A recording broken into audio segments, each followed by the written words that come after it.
There's been a lot of buzz lately about this thing called latent semantic indexing, about all the LSI patents that Google has filed, and how LSI is a major part of the Google ranking algorithm. But is this true? Is it really being used? Some say yes, some say no. Who do you believe? Rather than tell you what I believe, let me instead show you how you can find the truth for yourself. 20 minutes from now, you'll be able to look at search results on your own and see for yourself just how important LSI is to ranking at Google. And once you know that truth, you will also know what it takes to get and keep top ranking. But before we do that, let's set the record straight because there is a lot of misreporting about LSI. Google does not actually have one single LSI patent. They don't even have one that references LSI as prior art. The stack of Google patents that people commonly mislabel as LSI are actually about phrase or word co-occurrence techniques, not LSI.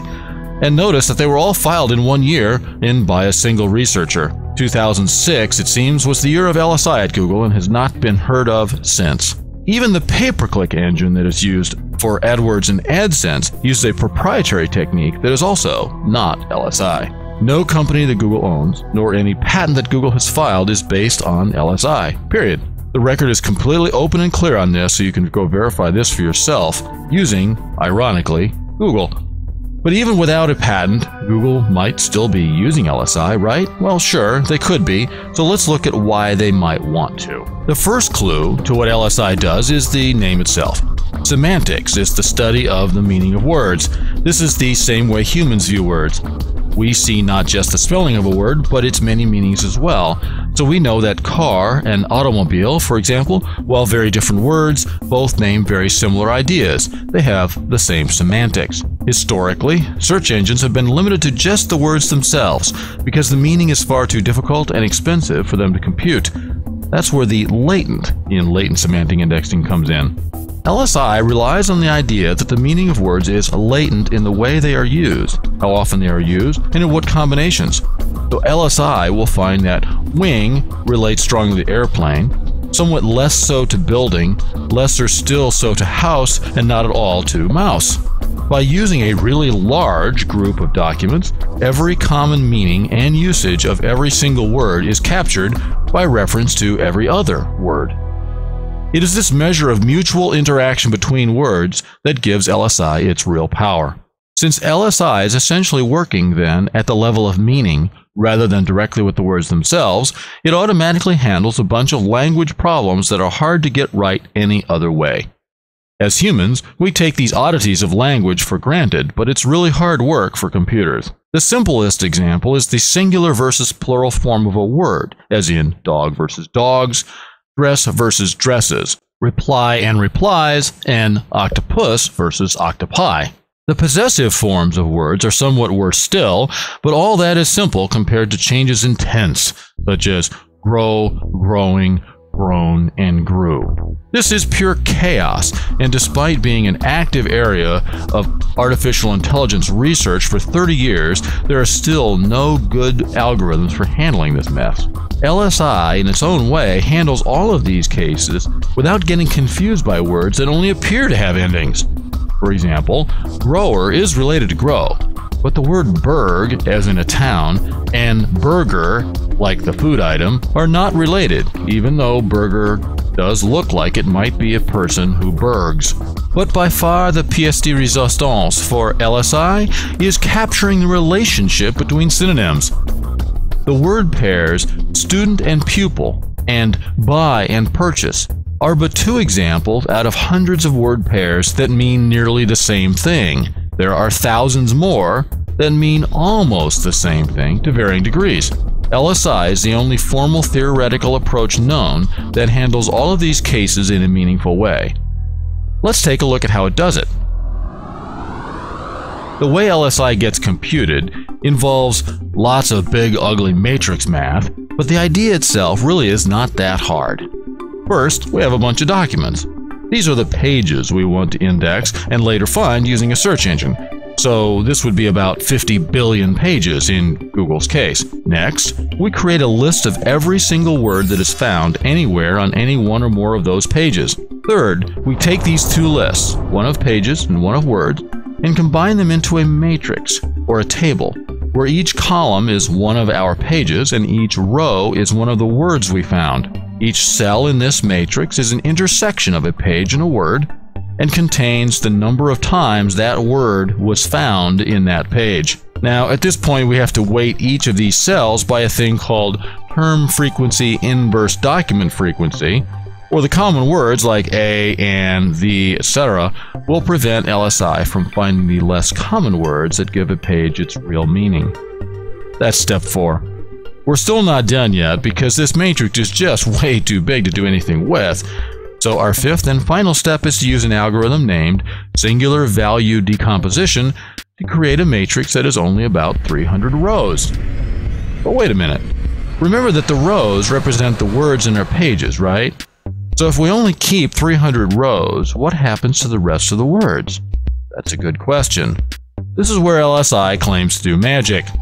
The theory states that the relationships between all the words that went into the big matrix are actually still latently contained in the smaller matrix, even though only 300 words are in there. The claim is that this smaller set of words actually predict all of the word combinations that were removed. By the way, this depends critically on the set of documents used to create the full matrix, a limitation that we'll return to later. Okay, so now we have this 300-row matrix with a bunch of columns, maybe as many columns as we have pages, by the way, so we are finally ready to run a search engine. How do we do that? Here's how. When a user types the query, we treat that query as an itty-bitty document and match it against all of the index documents using a special matrix technique that will score each of our indexed documents by how similar in meaning they are to our query document. We then just return our index documents in the order from high score to low, from high similarity to low similarity. No problem. Now, might Google be doing precisely this? Sure, maybe. There's really only one good way to find out. To find LSI, or not, we just have to compare search results for different cases where we should be able to spot LSI at work and see how well Google does what LSI would do. The simplest and most obvious case is plurals. Recall that endings are handled automatically by LSI and that the meaning, not the spelling, of the words is what is being compared. So the search results when we query for the singular and plural forms of words should be identical because the meanings themselves are identical. You can test this for yourself. Search for car, and then for cars. The result counts differ by about 50%, and only one result in the top 5 are the same. What about grape versus grapes? Just 3 of the top 5 results match, and the result counts are 27% different. Finally, take a look at blanket and blankets, and notice that a 34% change in the result count, plus only 2 of the top 5 listings are the same. Can this really be LSI at work? How could our results and result counts be so different when LSI should treat singulars and plurals as the same query? But let's move on. The tense of a word, past, present, and future, is another area where LSI will return very similar results. Maybe not identical, but similar. So let's search for grow, growing, and grown. The result counts for these queries range from 109 million to 266 million, and there is not one single page in common in the top 5. Given what we found so far, this last test is clearly hopeless, but let's go ahead and test a pair of words that are very close synonyms, car and automobile. Instead of the similarity in results that LSI would create, Google result counts differ by a factor of 10, and there is not one single page shared in the top 5. Do you see LSI here at all? Do you see dead people too? It's just not there. The very predictable results that LSI provides are simply never in evidence at Google. Well, maybe it's just invisible. Maybe they're actually using it, but we can't see it. What's the difference? As an SEO, I don't really care what they're using, I just care what will move rankings. And LSI clearly isn't it. But this leaves us with this nagging question. If LSI is just so doggone good, and it is, why isn't Google using it? Well, the reason's simple. Google does something that is even smarter. LSI claims to handle word forms and synonyms with math, which, by the way, is a really nice research project. Stay tuned for flying cars too. But in the meantime, Google works with real documents in the real world, doing what humans really expect. LSI has no way to handle negative queries, whereas Google handles positive and negative queries using exactly the same system. LSI has no sense of word order or proximity to handle phrases. Google does all of that. LSI is known to scale very poorly, whereas Google's scale is proven and growing. In fact, even the researchers involved directly in LSI state that there is no known successful use of LSI on more than 1 million documents. Folks, Google does test cases on more than 1 million documents. Google has about 50 billion pages indexed. LSI is simply not in their league. But this one is the clincher. LSI is based on a loose theory where there's a magic number in the middle of the process that researchers just simply make up. Google, by contrast, is based on some of the strongest human concepts ever found. Compared to Google, LSI might simply mean lame search idea. So what does Google do instead? Picture this. LSI is the Saturday night TV wrestler. Google is a master of Tai Chi. Brute force, ugly, and lots of collateral damage versus graceful, elegant, and focused. Which would you choose? Instead of taking LSI's lead and following some convoluted theory of language, Google has done almost the exact opposite. Starting with natural human behavior, augmented by the largest computer built in human history, Google has used a small number of subtle relationships to put into practice what LSI only promises to do in theory. Understanding how this system works is the key to top ranking. Instead of ranking like a wrestler with brute force that just wears you out and looks ugly, let me show you instead how to rank using Tai Chi.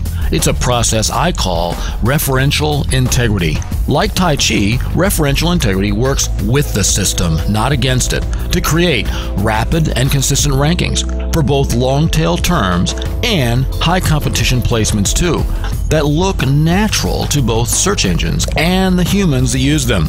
There's no voodoo here, it's just search engine physics.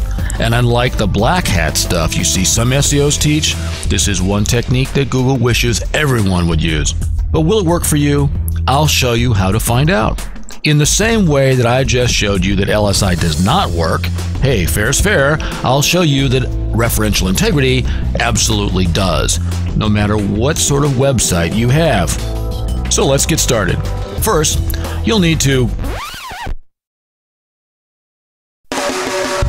Thanks for watching this episode of Real World Rankings. Tune in next time for part 2, Referential Integrity Rocks.